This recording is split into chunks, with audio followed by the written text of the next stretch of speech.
follow the latest out of eastern Michigan after a gunman opened fire during a church service. Officials now saying 4 are dead and at least 8 others are injured. As CBS News' Terrell Bailey reports, as you can see in this video, the suspect is also accused of setting the church on fire after the killings. The violence unfolded shortly after 10 Sunday morning at the Church of Latter-day Saints in Grand Blanc, Michigan. A gunman rammed his vehicle into the building where a church service was going on and opened fire using what authorities say was an assault rifle. The service was active. There was hundreds of people within the church. Let me say we are heartbroken.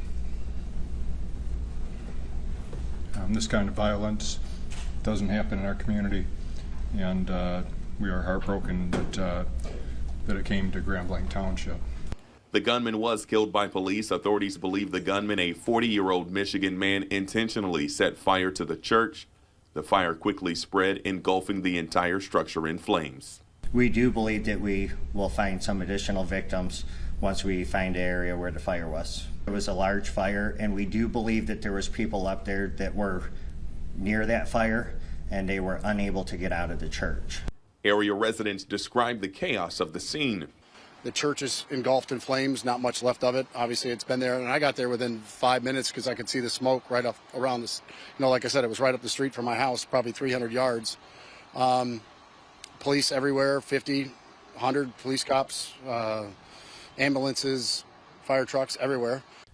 The fire was later brought under control. Authorities say they believe the gunman acted alone and are working now to determine a motive. Terrell Bailey, CBS News, Grand Blanc, Michigan.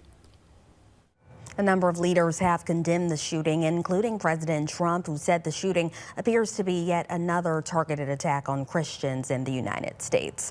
Now, this latest act of violence in a place of worship causing those of all faiths to reflect. Our Kimberly Donahue spoke with some in our area.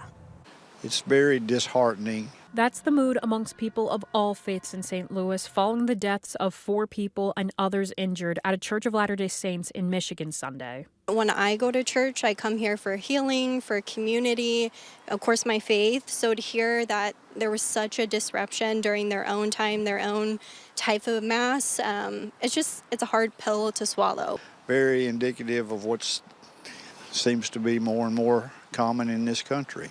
Sunday's violence is the latest attack aimed on religious faiths. Last month, 2 children died and 18 others were injured after a gunman opened fire during a mass at Annunciation Catholic Church in Minneapolis. In our area, on August 5th, a suspect lit multiple cars on fire and left a targeted, hateful message in the middle of a Clayton street.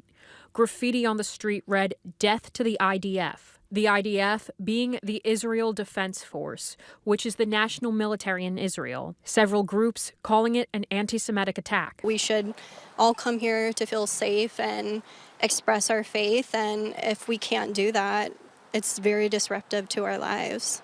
In a statement regarding Sunday's events, the Church of Jesus Christ of Latter-day Saints said in part, quote, "In moments of sorrow and uncertainty, we find strength and comfort through our faith in Jesus Christ. Places of worship are meant to be sanctuaries of peacemaking, prayer, and connection. We pray for peace and healing for all involved." A sentiment worshipers of all faiths in the area share.